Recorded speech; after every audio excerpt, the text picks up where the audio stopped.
الله أكبر الله أكبر الله أكبر الله.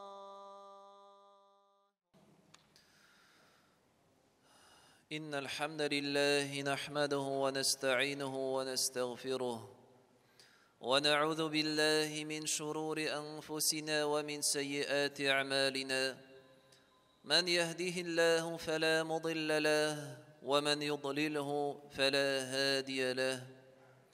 وأشهد أن لا إله إلا الله وحده لا شريك له، وأشهد أن محمدًا عبده ورسوله صلى الله عليه وعلى آله وأصحابه. يا أيها الذين آمنوا اتقوا الله حق تقاته ولا تموتن إلا وأنتم مسلمون. يا أيها الذين آمنوا اتقوا الله وقولوا قولا سديدا يصلح لكم أعمالكم ويغفر لكم ذنوبكم، ومن يطع الله ورسوله فقد فاز فوزا عظيما. أما بعد. Hiçşiksiz barcha maqtav, hamd va sana g'alamlarning Robbisi, xo'jasi va tarbiyachisi Alloh taolagagina loyiqli. Shahodat kitaram Allohdan boshqa ibodatga loyiqli iloh yo'q va Muhammad Abdulloh ularning so'nggi elchisi va payg'ambari. Allohning rahmati bilan jamoat Ramazon oyining birinchi jumg'asi bugün. Va aligi jumg'ani bik g'ajoyib hadis bilan boshlab ketasi kela. Bu hadisni keltira Talha ibn Ubaydillah ismli sahaba. Va ayta Payg'ambarimiz sallallohu alayhi va sallam vaqtida iki kishi kelib yaqincha bir vaqtda islom dinin qabul etdilar deydi. İki kishi keldi Payg'ambarimiz yanına sallallohu alayhi va sallam, yaqincha bir shurda edi deydi. Ham ular ikisi de islom dinine kirdiler, musulmon bo'ldilar. Lakin ikisining birisi ayıruşa tirishlik qo'ya edi, g'ibodat qiluvda, din yo'lida tirishaydi. Ham shulay ol o'z jonida, din yonida kurashib, so'g'ish maydonida shahid o'limi bilan o'lib ketdi. İkincisi bir yıl o'zgandan so'ng o'z o'limi bilan o'ldi. Va Talha ayta, shulay bir tunni men tush ko'ram. Tush ko'ram o'zimni jannat qopqasi qarshında. Ham jannat qopqasi qarshında bosib tura shulay yo'q bu iki sahaba. Va jannat qopqasi ochilib chiqdi bir farishta, ham birinchi bo'lib jannatga olib kirib ketdi o'zi bilan bir yil so'ngroq o'z o'limi bilan o'lgan kishini. Ondan so'ng shig'ada olib kirib ketdi, oldan so'g'ishda Alloh yo'lida shahid bo'lib o'lganin. Menga shirat jitkach, senga vaqt jitmadi ali dedi de, men shundan so'ng uyanib ketdim deydi. Va Talha bu hadis, bu voqeani, bu tushun sili boshqa sahabalarga. Sahabalar optirab qolar. G'ajablanalar. Nishiksin bu bo'lay? Va Payg'ambarimizga sallallohu alayhi va sallam bu xabar shulay yo'q erisha, ham ul alardan so'ray. Min ayyi zalika ta'jabun? Narsaga siz g'ajablanasiz deydi. Shusha tushning шушы вакыйганың нинди өлеше сезне гаҗәпләндерә дип сорый сахабалар әйтә: "Эй Аллаһның илчесе, аларның берсе бит тырышрагые, ул бит хәтта шаһид үлеме белән үлеп китте" дип әйттеләр. Икенчесе соңрак үлде. Үз үлеме белән. Әмма ләкин аңа карамастан тырышлык күрсәткәне җәннәткә икенче булып керде дип. Ничек соң бу булай дип аптырыйлар. Шуннан соң Пәйгамбәрбез саллаллаһу алейхи ва саллям нәрсә ди? Алейса кад макатha хаза ба'даху санатан. Әллә икенчесе, беренчесе үлгәннән соң әле 1 ел исән тормадымы ди? 1 ел артык яшәмәдеме дип сорый. Әйе, эй Аллаһның илчесе дип әйтәләр сахабалар. Шуннан соң әйтә: "Ва адрaka Рамадан фасама ва салла кәза ва кәза мин саҗдатин ва фи санати." Һәм ул шушы ел эчендә тагын икенче Рамазан айына кермәдеме? Шушы Рамазан айында ураза тотып, һәм ел дәврендә фәлән сәҗдәләр, намазлар кылмадымы дип сорый сахабалардан. Сахабалар әйтә: "Әйе, Аллаһның илчесе." Шуннан соң әйтә: "Фама бәйнәһума аб'аду мимма бәйнәс самаи вал ард." Белегез, алар арасындагы айырма ди, җир һәм күк арасында кебек ди. Җир һәм күк арасында, алар арасында айырма, чөнки соңрак үлгәне, ул әле 1 ел өстәмә гамәл гыйбадәтләр кыла, беренчесенә караганда, һәм айыруша тагын 1 Рамазан айында яши җәмәгать. Һәм шушы Рамазан айын уздыра уразада ва гыйбадәттә, һәм шуның белән ул күтәрелә дәрәҗә белән. Беренчесен уздырып китә җәмәгать. Һәм Аллаһның рәхмәте, без дә шушы Рамазан айына кирдек. Аллаһ субханаһу ва тааля безгә дә тагы 1 айга, тагы 1 Рамазан айына кирергә мөмкинчелек бирде. Пәйгамбәрбез саллаллаһу алейхи ва саллям сахабаларны сөендерә иде Рамазан айына киргәч: "Атакум Рамадан, сезгә Рамазан айы кирде. Мубарак ай, шаһрун мубарак. Фарадаллаһу азза ва джалла алейкум сиямаху." Аллаһ сезгә бу айны ураза тотурга фарыз итте, әмер итте, мәҗбүри кылды. Туфтаху фиһи абвабус самаи ва туглaqu фиһи абвабул җахим. Рамазан айында җәннәт капкалары ачыла, җәһәннәм капкалары ябыла. Ва тугаллу фиһи марадатуш шаятин. Һәм шайтаннарның иң явызлары богауланалар, бәйләнеп куялалар ди. Һәм ул айда лиллаһи фиһи лейлатун хайрун мин алфи шаһр. Ул айда 1 төн бар. Ул төн 1000 айдан да хәерлерәк. Ман харума хайраха фақад хурим.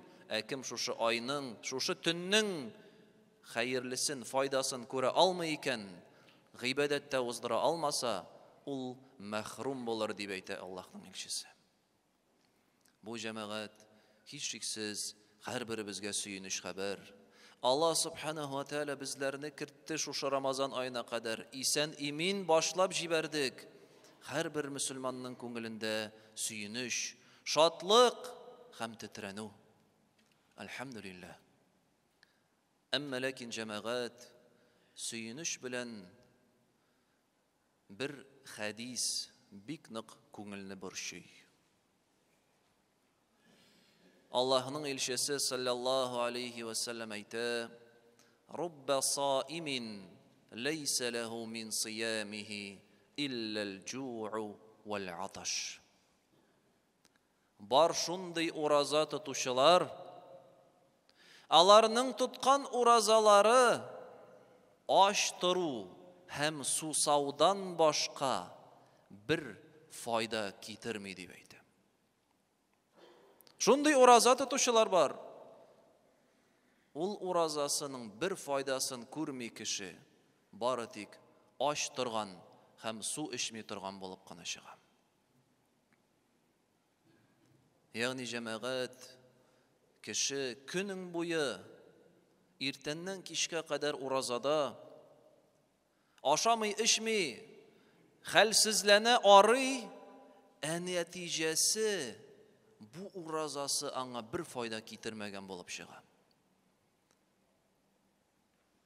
Ничек файда китерми? Беренчедән, әҗир саваплары кими җәмәгать. Һәм икенчедән, кеше ураза айы башланганчы нинди булды, нинди гөнаһлар эшләде, нинди кимчелекләре булды, күңелендә, калбендә нинди бузык уйлар, фикерләр, хисләр, калб ширләрен яшерде, Рамазан ае үтеп китә, шулай ук кала. Димәк, уразасының җәмәгать файдасы булмаган дигән сүз бу кешегә.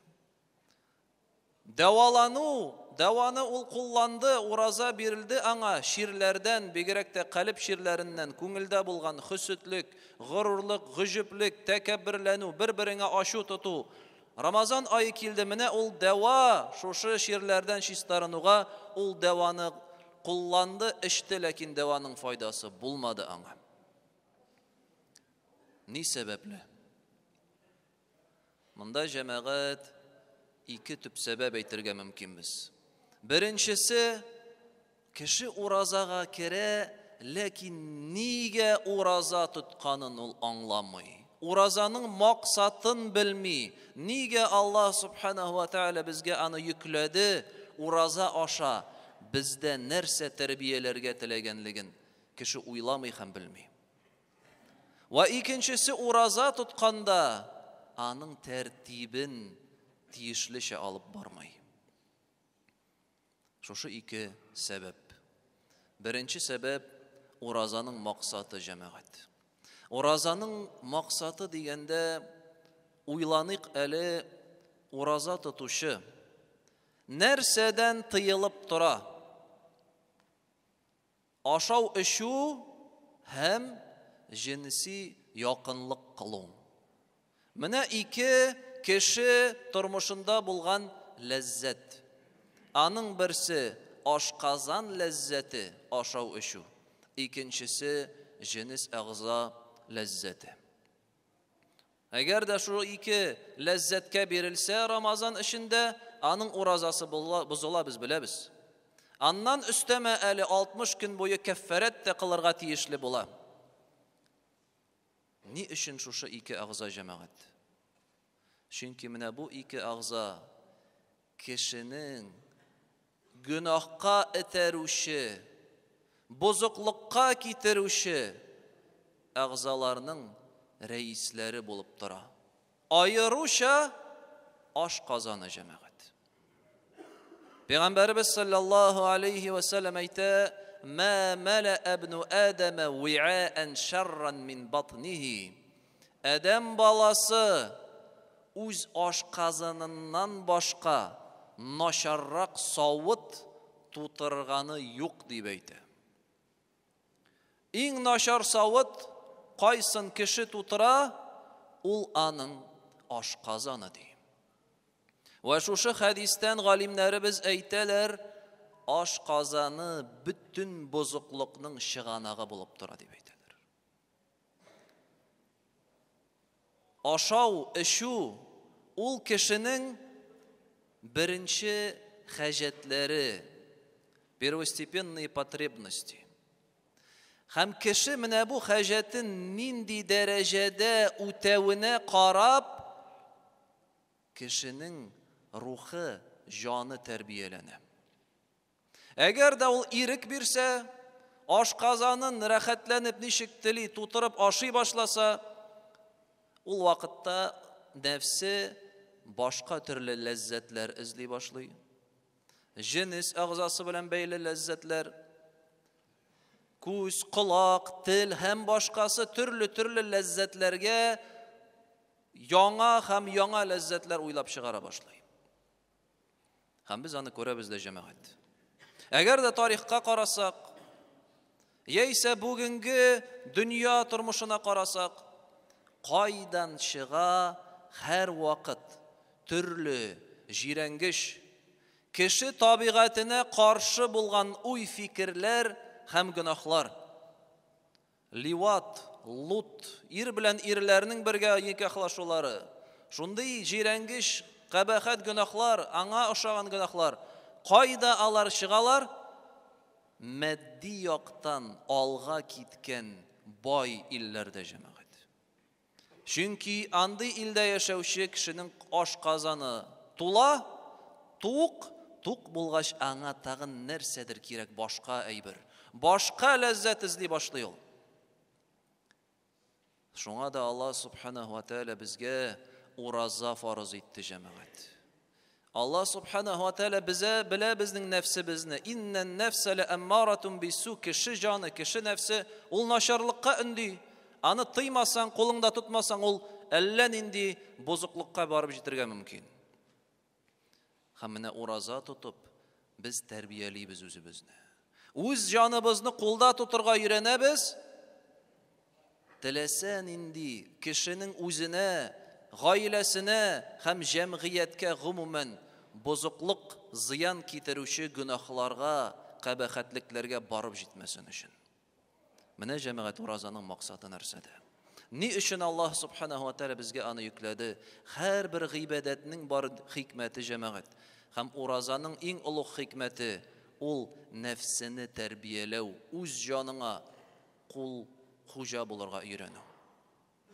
Һәм менә шушы максатка ирешер өчен, җаныбызга хуҗа булырга өйрәнү өчен ураза тотучы кеше 6 сер, 6 кагыйдә исендә тотсын. 6 күп кебек, әмма ләкин аларның 4-сен без берләштерергә мөмкинбез. Беренчесе күзне саклау, уразада булганда җәмәгать. Икенчесе телне саклау. Өченчесе колакны саклау, нәрсә тыңлаганыңны игътибарда тоту. Һәм 4-нчесе башка тән әгъзаларыңны саклау. Пәйгамбәрбез саллаллаһу алейхи ва саллям әйтә: "Мен лам ядъ каула az-зури вал-амали биһи, фалейса лиллаһи хаҗатун фи ан ядъ та'амаһу ва шарабаһ."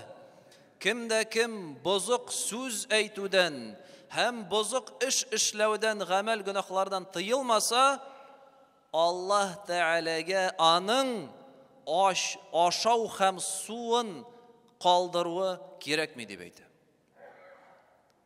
Бозык сүз, бозык гамәл кылудан тукталмый икән, Аллаһ Тәгаләгә бу кешенең аш торуы кирәкми дип әйтә Аллаһның илчесе саллаллаһу алейхи ва саллям.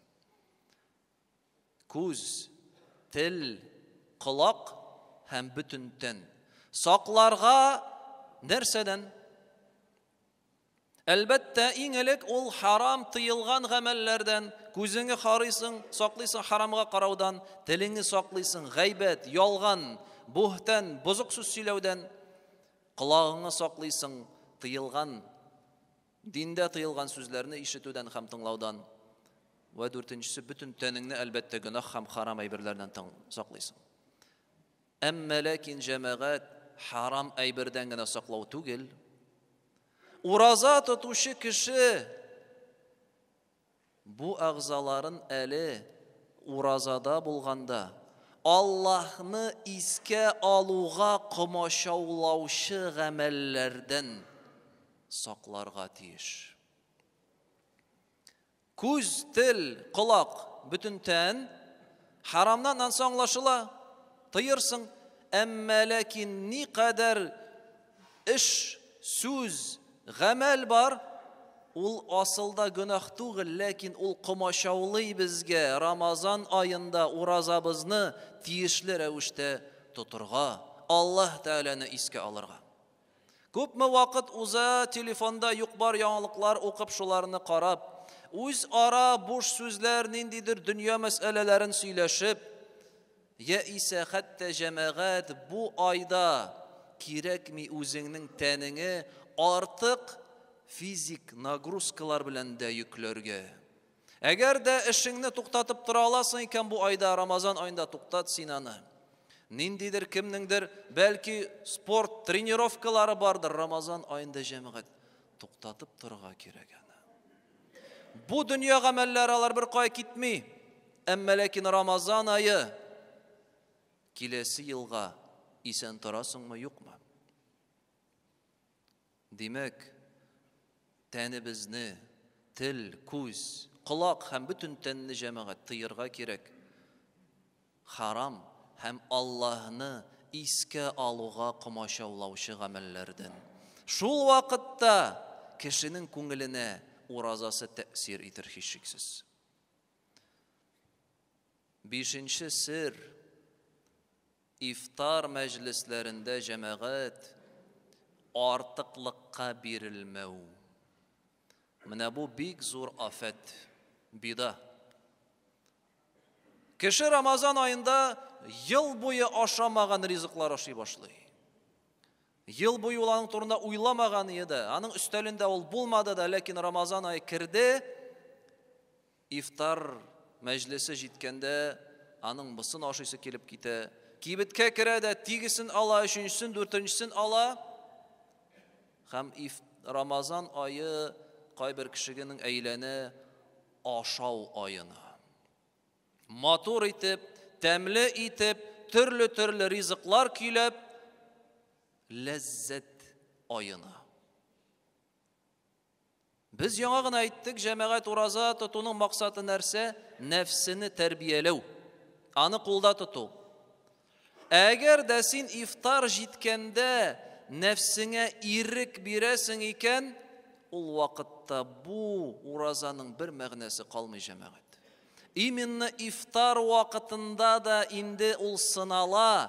Менә шул вакытта син кулыңда тотып калаласың икән нәфсеңне, син аны җиңгән буласың. Көнең буе син булай да ашамыйсың, син беләсең, иртәннән кичкә кадәр мин ашамыйм, нәфсең инде син аңа ияләшә, смирилась. Әмма ләкин ахшам җиткәндә, ифтар вакыты җиткәндә, ул сорый, тигесен сорый, бысын сорый, өчен сорый, һәм әгәр дә шушы вакытта кулыңда тотмасаң, нәфсең сиңа хуҗа була, син аңа түгел җәмәгать. Менә нәрсәдә куркыныч, ифтарларда артык ашауның яки моңа артык төрле ризыкларга игътибар бирүнең. Шуңа да мөселман кеше Рамазан айында да башка айларда ничек ашады, нинди ризык ашады, шундый ризык ашый ул җәмәгать. Үзгәрми аның рационы. Рамазан айына кадәр нәрсә ашады, көндез һәм кич, эштән кайткач нәрсә ашыйды, Рамазан айында да шул ук ризык белән дәвам итәргә кирәк җәмәгать. Бысы булды 5. Һәм 6-нчысы ураза тоткач җәмәгать кеше күңеле белән тыныч булырга тиеш түгел. Тыныч, инде мин булдырдым, ураза тоттым, молодец дип, үз-үзеңне тынычландыру бу дөрес түгел җәмәгать. Әйе, без тоттык, әмма ләкин ураза кабул булдымы соң дигән бик зур сорау бар. Шуңа да 6-нчы сер, ураза, уңышлы уразаның 6-нчы сере ул ураза тотып бетергәч, күңелеңдә бер яктан курку, бәлки мин ниндидер кимчелек кылганмындыр. Менә монда артыгын әйтеп куйдым бит. Менә монда кеше белән талашканым, тигендә кирәкмәгәнне әйттем, монда кирәкмәгәнгә карадым дип. Менә шуларны кич белән искә төшерергә кирәк ураза вакытында һәм куркырга. Бәлки алар минем уразамның савабын киметкәндер дип. Һәм өметләнү, Аллаһ Тәгалә кабул кылсын дип. Менә җәмәгать 6 сер.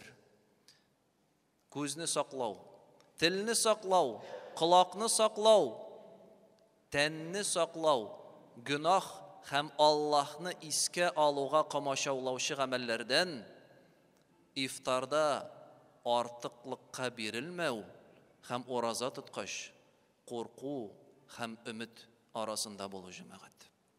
Менә шушы кагыйдәләрне тотсак, шушы серләрне куллансак, безнең уразабызның нәтиҗәсе бөтенләй икенче булачак иншааллах.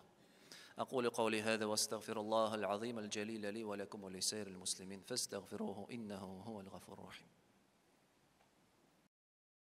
الله أكبر الله أكبر الله